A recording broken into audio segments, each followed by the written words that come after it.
Pak, Ya, banyak nih desa-desa yang aku kunjungi tapi Iya. masih kurang dan membangun negara mulai dari pinggiran. itu sudah mulai tahun 2002 sekarang ini kah atau nanti? Belum, kita targetkan 10.000 desa ya untuk kita latih dalam pendayagunaan prodesal tersebut. Dan selanjutnya nih, apa sih program konkretnya dari keseluruhan? Kita harus mimpi untuk Iya. bisa menjadi kenyataan itu Itu, bermimpi dulu. iya, mimpi Itulah dulu baru inovatif, jadi itu kenyataan. lahir dari mimpi-mimpi.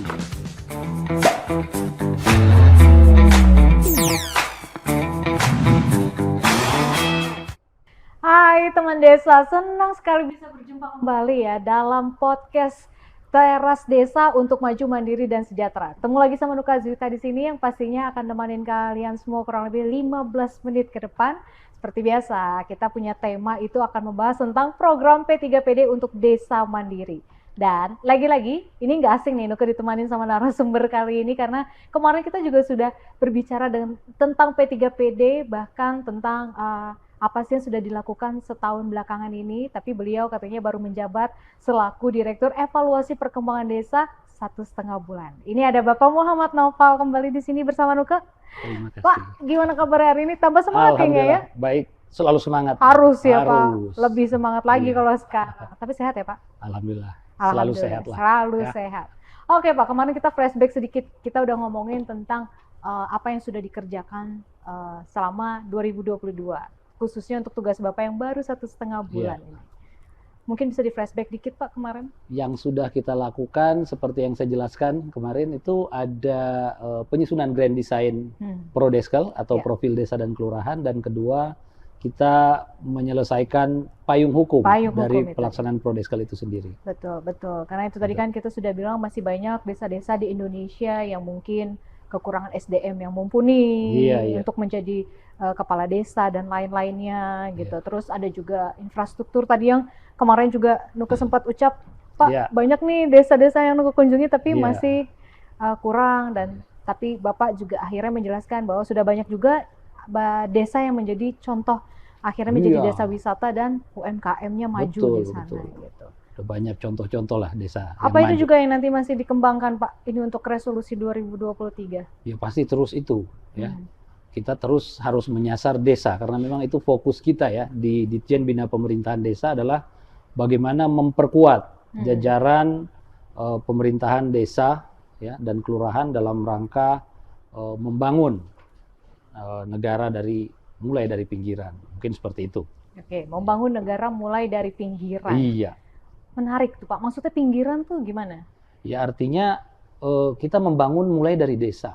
Ya, mulai dari desa yang juga tentunya akan mendorong ya seperti saya sebutkan pada pertemuan diskusi kita kemarin. Betul. Bahwa dengan mendorong daya saing desa ke atas kita akan ikut mendorong daya saing daerah dan juga mengangkat daya saing nasional. Betul, Ya. betul. Itulah makanya kenapa pentingnya kita mendorong semakin banyak desa-desa dan kelurahan yang berdaya saing. Berdaya saing, Berdaya saing. intinya ya, Iya. berdaya saing. Berarti kalau kemarin-kemarin desa-desa di Indonesia itu memang belum mempunyai nilai daya saing yang kuat. Bukan belum, tapi memang masih terbatas, Hmm. ya kan? Jadi kita akan mendorong ini secara lebih masif.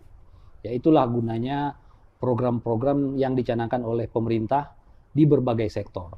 Nah kebetulan kalau kita di Kementerian Dalam Negeri dalam konteks memperkuat jajaran pemerintahan desa, ya aparatur pemerintahan desa dalam mendorong penyelenggaraan pemerintahan dan pembangunan di tingkat desa.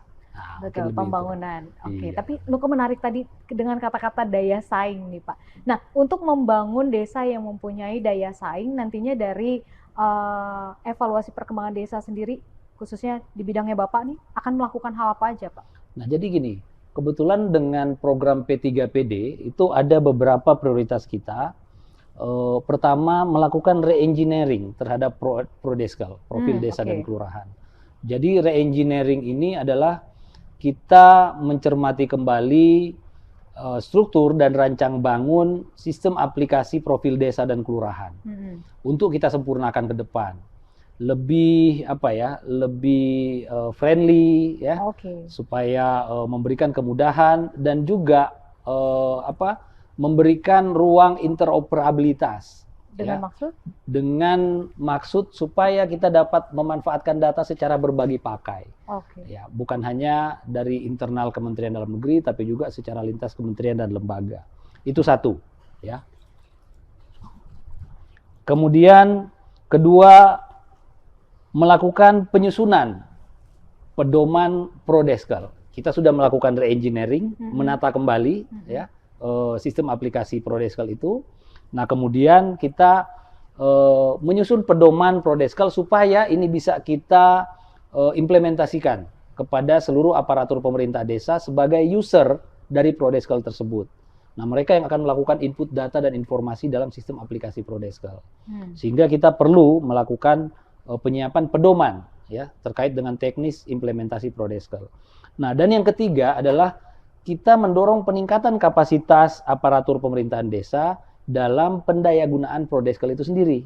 Ya kan? Nah, jadi sudah kita re-engineering, kita tata kembali, kita susun pedoman juknisnya. Sekarang kita melakukan peningkatan kapasitas. Jadi kita akan melatih ya aparatur desa tentunya tidak bisa secara berbarengan ya karena udah 75.000 lebih gitu ya. Tahap per tahap ya Pak. Tentunya kita akan fokus pada yang menjadi lokasi-lokasi pilot project atau lokasi-lokasi prioritas yang sudah ditetapkan dalam program P3PD. Prioritas. Gitu.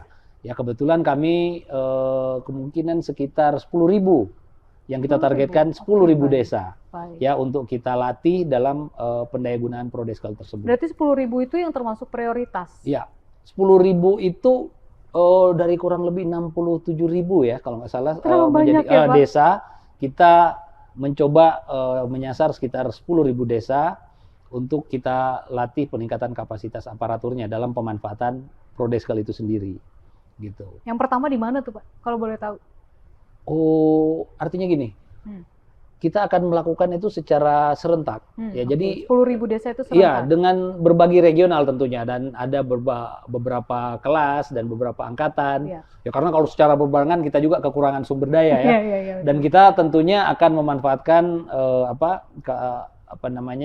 dukungan dari aparatur pemerintah daerah dan berbagai stakeholder lainnya sebagai pemerhati pemerintah desa untuk ikut mendorong dan terlibat dalam peningkatan kapasitas aparatur pemerintah desa dalam pendayagunaan Prodeskel itu. Itu sudah dimulai dari tahun 2002 sekarang ini kah atau nanti? Belum, itu rencana 2023. Di bulan apa belum tahu? Kita lagi mempersiapkan karena tentunya ada proses-proses administratif yang tentunya harus kita lalui. Ada proses pembahasan lebih lanjut, tentunya dengan pihak-pihak yang terkait dengan pengelolaan P3PD, ya.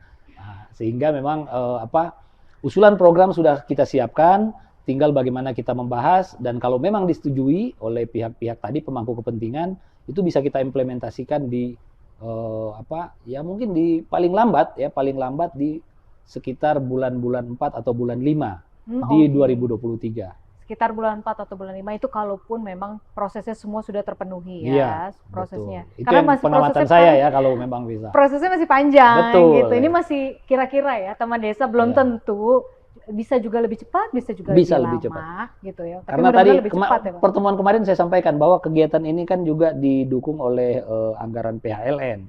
Nah, sehingga ada proses-proses administrasi tertentu yang perlu kita siapkan ya sebagai prasyarat untuk sebelum kegiatan itu dilaksanakan. Betul. Gitu. Jadi ditunggu teman desa 2023. Selain itu mungkin Pak untuk yang 2 kemarin Grand Design untuk sama payung hukumnya mungkin akan Grand berlanjut Design lagi? dan payung hukum itu menjadi landasan untuk kita melakukan re-engineering. Gitu. Jadi sudah harus selesai di 2022. Karena itu memang program 2022 yang harusnya nanti menjadi dasar untuk 2023. Betul. Re-engineering tadi ya Pak. Nah, hanya saja kalau payung hukum ya karena ada proses semacam harmonisasi dan juga proses penetapan di kementerian terkait, terutama di Kementerian Hukum dan HAM.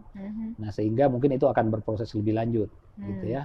Tapi untuk Grand Design, saya harapkan bisa selesai di akhir tahun anggaran 2022 ini. Sebentar lagi berarti. Ya, harus betul. Harus selesai. Mau tidak mau harus selesai demi P3PD untuk desa mandiri ya Pak. Betul. Kayak gitu. Nah, apalagi tadi kan Bapak bilang banyak harus ada desa-desa yang menjadi percontohan. Kita harus juga membangun UMKM ke depan yang jauh lebih baik gitu kan. karena membantu perekonomian negara juga dengan adanya UMKM. Iya. Sekarang udah ada berapa desa Pak? Mungkin agak flashback sedikit gitu, yang nantinya akan menjadi desa percontohan wisata dan UMKM. Oh, kalau kami ya dalam konteks pelaksanaan tugas fungsi kami, kita sedang mempersiapkan terutama desa-desa sebagai pemenang lomba desa. Ya, kalau mau dilihat dari sisi pemeringkatan, paling tidak kemarin kita baru menyelenggarakan penganugerahan lomba desa ya. Waduh. Di akhir November kemarin. Betul. Ya, jadi setiap regional itu ada kurang lebih 5 pemenang. Ada 4 regional. Berarti kita punya stok sudah sebenarnya kurang lebih 5 kali 4 regional ada 20 desa dan 20 kelurahan.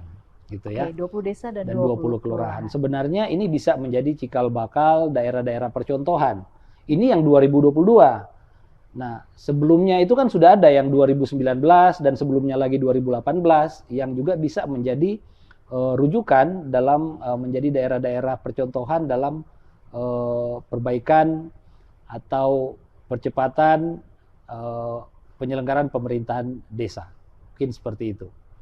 Oke. Nah, balik lagi juga tentang SDM gitu. Kalau untuk program P3PD sendiri gitu kan, kita kemarin sudah berbicara juga kan Pak sebelumnya bahwa adanya pembentukan SDM yang mumpuni gitu. Yeah. Nah, untuk 2023 sendiri nantinya ada program khusus kah untuk pelatihan atau apa untuk mencapai SDM yang jauh lebih baik? Oh, jadi begini. Peningkatan SDM itu sebenarnya kalau kami ya melihat desa-desa yang pemenang lomba desa tentunya itu sudah memiliki pengalaman dalam pengelolaan pemerintahan desa secara lebih baik. Yeah. Nah, SDM yang ada di pemerintahan desa tersebut sebenarnya sudah bisa kita manfaatkan. Sudah jauh lebih baik ya? Iya, untuk memberikan contoh baik kepada pemerintah desa yang lainnya. Ya, apakah mereka didatangkan atau kita datangkan, ya, ataukah mereka menerima kunjungan dari pemerintah desa dan kelurahan lainnya. Oke. Ya, nah ini bisa menjadi faktor untuk memicu ketertarikan, memicu contoh yang baik, teladan yang baik bagi desa-desa lainnya dalam peningkatan kualitas pemerintahan desa itu sendiri. Nah, jadi itu dari sisi peningkatan kapasitas, baik yang sudah menang sebagai lomba desa, tapi di sisi lain juga kita ya melakukan pelatihan secara rutin. Kita juga rencananya akan memanfaatkan balai-balai regional kita yang ada di Lampung, yang ada di Jogja dan juga Balai Besar Malang, untuk mendorong percepatan peningkatan kapasitas aparatur pemerintah desa tadi. Berarti masih terus akan berlanjut ya Pak? Betul. Di tahun 2023 terlepas dari desa-desa yang sudah menang kemarin. Betul. Nah, karena kan masih banyak lagi masih banyak targetnya desa-desa yang akan harus kita bina gitu ya, SDM-nya yang masih kurang juga gitu loh Pak. Harus ketok tular. Harus. Oke Pak, selanjutnya nih, apa sih program konkretnya dari keseluruhan? Program konkret sebenarnya saya lagi mereformulasi ulang gitu ya. Bukannya tidak ada, sudah dibangun dengan baik oleh kawan-kawan sejak dahulu. Cuman kita perlu lebih mendayagunakan ya Prodeskel. Nah, itu program konkretnya itu adalah bagaimana kita memperbaiki sistem Prodeskel itu. Kebetulan juga didukung oleh P3PD. Nah, kami inginkan, ya harapan saya, Prodeskel ini menjadi sebuah legacy, bahwa Prodeskel menjadi rujukan utama, ya, menjadi rujukan utama, menjadi database dalam kita memperbaiki penyelenggaraan pemerintahan desa dan kelurahan. Nah, itulah kenapa Prodeskel harus kami perbaiki atau kami sempurnakan. Nah, di sini kita punya banyak peraturan, punya banyak data dan informasi yang akan kita integrasikan dalam sistem Prodeskel ini. Tidak hanya di internal bina pemerintahan desa, tapi paling tidak juga di internal Kementerian Dalam Negeri. Bahkan mungkin ada kementerian lembaga lain yang ingin memanfaatkan data informasi yang ada. Sehingga kita ingin benar-benar memperkuat Prodeskel ini, dan juga penting bagi kita untuk memperbaiki rancang bangunnya. Rancang bangunnya. Sehingga ke depan kita bukan hanya disuguhkan dengan bagaimana menginput data, bagaimana sistem aplikasinya, tapi sudah bisa membuat data itu berbicara. Data Prodeskel itu bisa berbicara, artinya bisa menyampaikan informasi yang berharga kepada seluruh stakeholder, khususnya pada Bapak Menteri, kaitan dengan dinamika dan perkembangan penyelenggaraan pemerintahan desa. Seperti itu. Jadi itu konkretnya ya, Pak. Memang agak banyak PR-nya Bapak kayaknya ya. Banyak. 2020. Karena saya tambahkan sedikit bahwa dari data Prodeskel itu, ya, kita akan menentukan heavy kita kemana dalam konteks peningkatan kapasitas aparatur pemerintah desa. Mungkin secara regional akan berbeda satu dengan yang lainnya. Pastinya. Ya kan? Jadi tidak ada namanya program keseragaman lagi. Tapi sudah berbasis pada basis kawasan atau rumpun kewilayahan sesuai dengan kebutuhan pemerintahan desa yang bersangkutan. Mungkin itu. Oke, ada target lain Pak? Mungkin tahun 2023 selain yang tadi, apa memang hanya akan fokus dulu di situ? Saya akan fokus dulu di penyempurnaan Prodeskel, walaupun memang ada program lainnya kaitan dengan bagaimana kita melakukan pembinaan terhadap desa-desa yang berprestasi. Dulu kita kenal yang namanya lomba desa. Ya, dari zaman saya kecil gitu ya. Dengan memimpin desa, bikin desa ibu jadi saya rapi. ikut ke ada kegiatan PKK memperbaiki untuk ikut kegiatan lomba desa. Nah, ini mungkin salah satu yang perlu kita sempurnakan ke depan, sistem evaluasi perkembangan pemerintahan desa berbasis pada pemberian penganugerahan ya, pemberian penghargaan bagi desa-desa dan kelurahan yang berprestasi. Sepertinya itu kan harus terus ada ya, biar semangat gitu ya Pak ya. Betul, dan menjadi percontohan pada desa dan kelurahan lainnya. Baik dong, khususnya kan biar Indonesia juga kita punya desa jauh lebih baik dilihat dari negara-negara lain. Kalau sekarang pembangunan kita udah cukup baik, betul. Kan. Terakhir mungkin Pak, harapan Bapak terhadap pelaksanaan program P3PD ini ke depannya?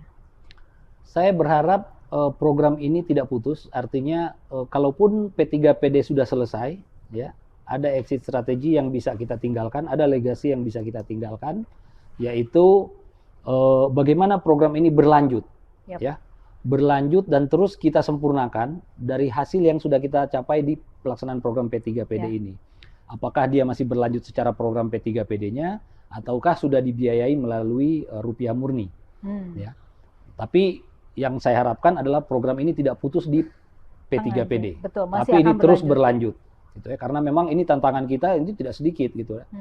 Target kita adalah 75.000 lebih ya desa dan 75.000 lebih desa yang ada saat ini yang harus kita dorong ya, dan terus kita pertahankan untuk desa-desa dan kelurahan yang sudah berprestasi tadi. Gitu supaya tidak melempem ya, bahkan terus meningkat. Dan sementara daerah-daerah yang desa-desa yang masih mengalami ketertinggalan ini bisa kita terus dorong maju. Itu dia sih Pak ya, karena masih banyak banget yang harus kita rangkul desa-desa di Indonesia. Mungkin kita bicara, ya kalau orang melihat, wah ini bicaranya kok kayak cat langit. Ya. Tapi bukan itu, yang penting adalah semangatnya dan bagaimana kita mengkonkretkan itu dalam program. Kalau saya meyakini itu, pada saat kita punya cita-cita, keinginan, kita konkretkan dalam program, kita implementasikan secara nyata, saya pikir dengan target walaupun yang kecil, itu bisa kita capai dengan baik. Asal punya niat dan kemauan ya. Saya pikir begitu. Nggak ada yang mustahil. Nggak ada yang mustahil, nggak ada yang bilang jangan mimpi terlalu tinggi. Nggak juga. Ya, harus mimpi lah. Nggak harus mimpi, kita harus mimpi untuk bisa menjadi kenyataan itu bermimpi dulu. Gitu. Itulah inovatif, itu lahir dari mimpi-mimpi. Nah, itu dia menjadi closing statement dari Pak Noval ya kan. Gimana bisa diulang Pak buat teman desa? Jadi gimana biar semangat? Inovasi itu lahir dari mimpi-mimpi. Inovasi itu lahir dari mimpi-mimpi. Nah, makanya teman desa jangan berhenti untuk mimpi, tapi usaha juga untuk mewujudkannya menjadi nyata. Betul. Ya, Pak? Jangan mimpi bangun tidur lagi, itu nggak jadi nyata nanti. Oke, Pak Noval, terima kasih banyak. Terima kasih. Sukses terus Pak, mudah-mudahan 2023 program P3PD ini menjadi makin lancar. Amin. Sukses. Jadi kita bisa melihat desa-desa di Indonesia maju. Nanti kita ketemu lagi dengan capaian-capaian yang di sudah 2023. 2023. Nanti kita ketemu lagi ya Pak ya. Jangan bosan-bosan pokoknya. Nanti diundang di podcastnya Teras Desa. Pak Noval, terima kasih banyak. Sehat selalu untuk Bapak ya. Oke teman desa, nggak terasa kita udah kelar nih ya di episode kali ini. Tadi udah lihat sendiri revolusinya nanti tahun 2023 dari Panoval seperti apa. Banyak mimpi-mimpi yang harus kita ubah jadi kenyataan, khususnya untuk desa-desa di Indonesia yang bisa menjadi desa wisata percontohan yang bagus gitu ya Pak. Oke, kalau kayak gitu kayaknya Nuka Zita harus pamit undur diri dulu. Jangan lupa untuk terus saksikan podcast Teras Desa untuk maju mandiri dan sejahtera. Dan jangan lupa untuk subscribe juga YouTube-nya Teras Bersama. Karena nanti kalau kalian udah subscribe, kalian bakal dapat notifikasi. Jadi kalian bisa tonton episode-episode terbaru dari podcast kita. Oke, kalau gitu jaga kesehatan terus untuk teman desa. Nuka Zita pamit undur diri. Bapak Muhammad Nokol juga pamit undur diri. Sampai jumpa. Terima kasih banyak Bapak. Terima kasih.